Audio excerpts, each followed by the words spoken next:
Eternal is a fantastic game, but you don't need me to tell you that. You've already seen gameplay of it or you've played it yourself. Hell, there's even speedruns already. In minutes?! Anyway, point is, I want to make a video that isn't some meme I shit out in 30 seconds. And according to the Lord, I should make that something I'm passionate about. So, Doom Eternal. I finished the game on Ultra Violence, and have already started another playthrough on Nightmare.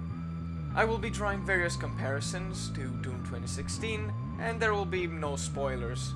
Mainly because I'm not really going to focus on the— You can't just shoot a hole into the surface of Mars. It's fine. It's not the most well-written thing in the universe, but it gives you a reason to rip and tear, while also tying this game and the 2016 reboot in with the older ones, which I've never actually played, by the way, don't kill me. Some people have a problem with it cause, quote-unquote, Doom should have no story because it doesn't fit or it's bad for the pacing, etc, etc. But honestly, it doesn't really affect the game too much. The cutscenes are skippable and most of the lore is hidden in the codex entries you collect around the map. I'd also argue that the story gives you a bit of time to breathe in between all the violence. Speaking of which, the gameplay of Doom Eternal is a cathartic dance number between you and the demonic menace, with a pause here and there. Unlike Doom 2016, you can't just use one weapon constantly. Instead, you'll have to use your arsenal to its fullest. This includes using the shotgun grenades and the scope for the heavy assault to pick out the weapon parts of demons, getting armor using the flamethrower, health with glory kills, and ammo with the chainsaw. Speaking of which, ammo drops are very scarce in this game, so the chainsaw will be your go-to tool for that, especially now that you have at least one fuel most of the time, because it refreshes. Some say this is annoying or that it ruins the flow of the game, but in reality what it does is it limits the use of each weapon, making you use your head a bit more so you can figure out what gun fits what situation and only use it then. Also, the chainsaw animations are fun. In addition to the double jump, you now have a double dash, the ability to climb certain walls, monkey bars are on the map, the flesh choke on the super shotgun, and a lot more. And boy oh boy, will the game make you use those to the fullest. The maps are very well crafted, allowing you to use your newfound mobility in a lot of creative ways in your combat encounters, as well as out of combat platforming, which we'll get to later. The guns are now better than ever. They look significantly better and they sound more powerful than they ever did. But that wouldn't matter if they didn't feel as good to use, which they do.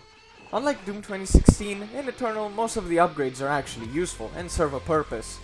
Like the previously mentioned scope for the heavy assault, that was useless in the previous game. The punch has been nerfed though, which means you can't just beat weaker enemies to death anymore. There is, however, a stronger blood punch that charges up and does AoE damage. Of course, the different weapons and mechanics are not given to you the moment you start the game, and it will take about 2 or so levels to actually get them and experience how the game is supposed to play out. Compared to 2016, there are a lot more enemies in each level, and plenty more types of them as well. Their differences aren't just visual though. Their AI also acts differently, making you have to strategize as to how you'll approach each encounter.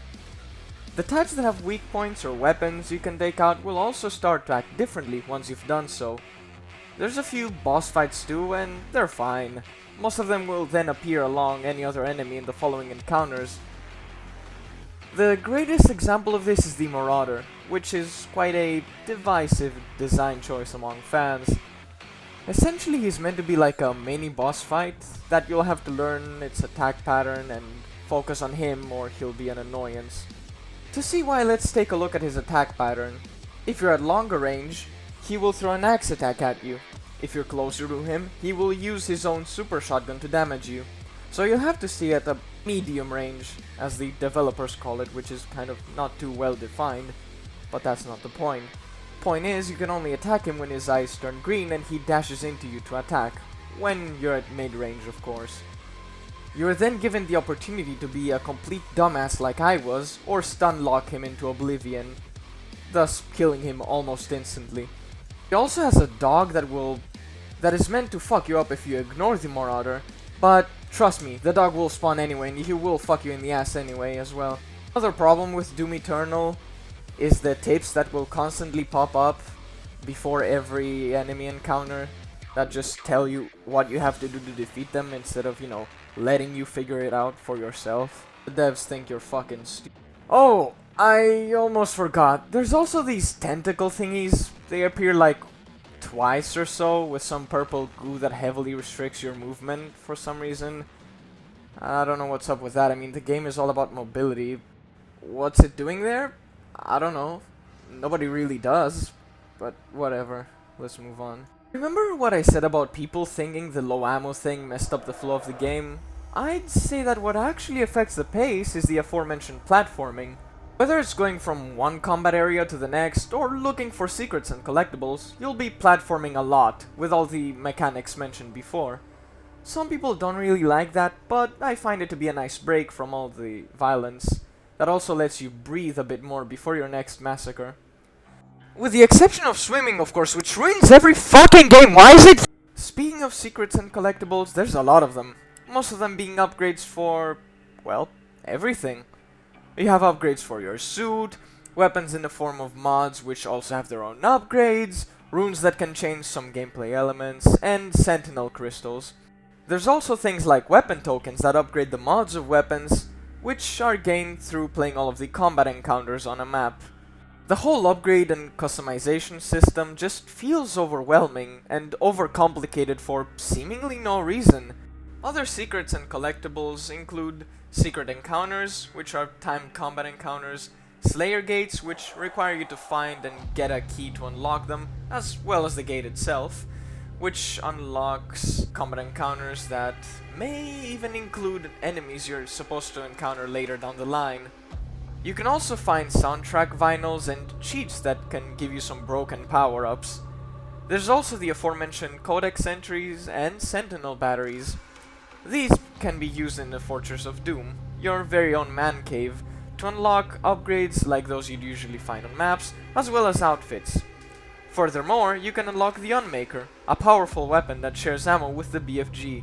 To get that, you'll need to get 6 Empyrean keys you acquire by beating the Slayer gates. There's also a bunch of cool Easter eggs, like Doomguy's personal belongings, and the ability to play the entirety of Doom 1 and 2 on a retro PC, and an arena where you can practice ripping and tearing.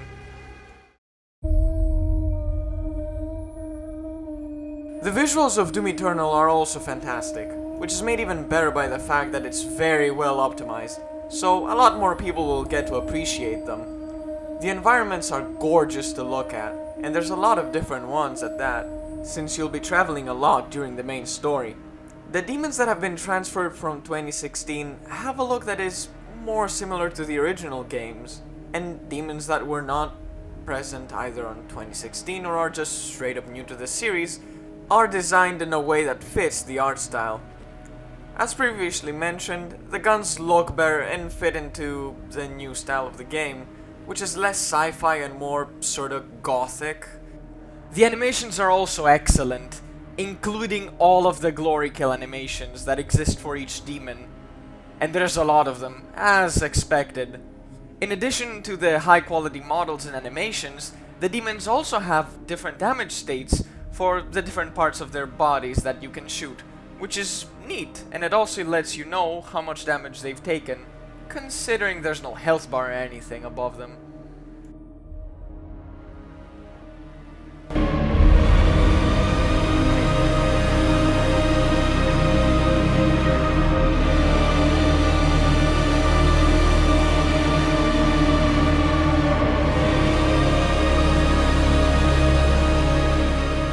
Gordon has outdone himself. I didn't even think it was possible, but he did it. The music has more character in a sort of way, with a lot more stuff like demonic chants, choirs, and other instruments that help sell the experience. Honestly, talking about it doesn't do justice, so have a listen.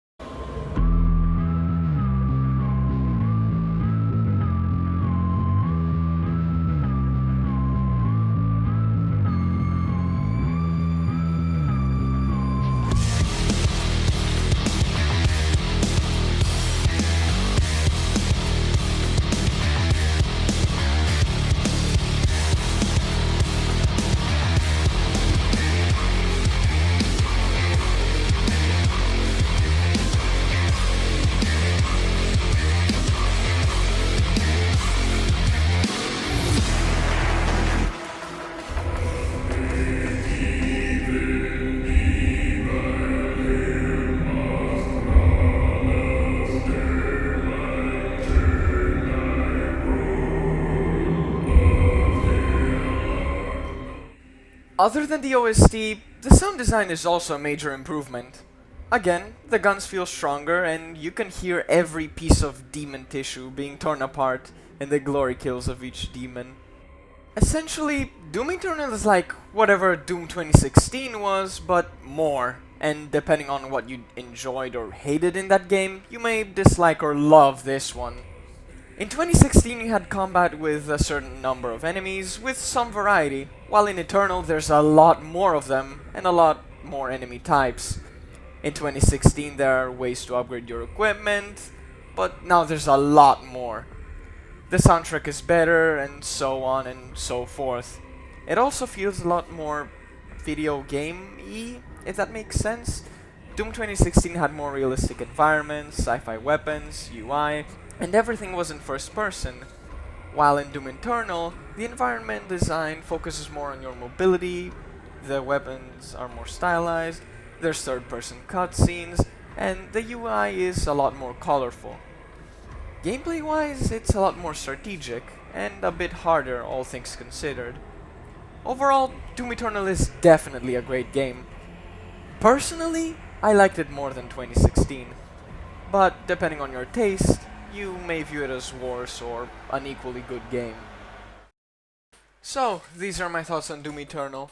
Doing a serious video like this is kinda new to me, so if you have any advice or constructive criticism, please leave it down in the comments. Next up will probably be a video on XCOM Chimera Squad, considering I've been playing that now. Regardless, thanks for watching.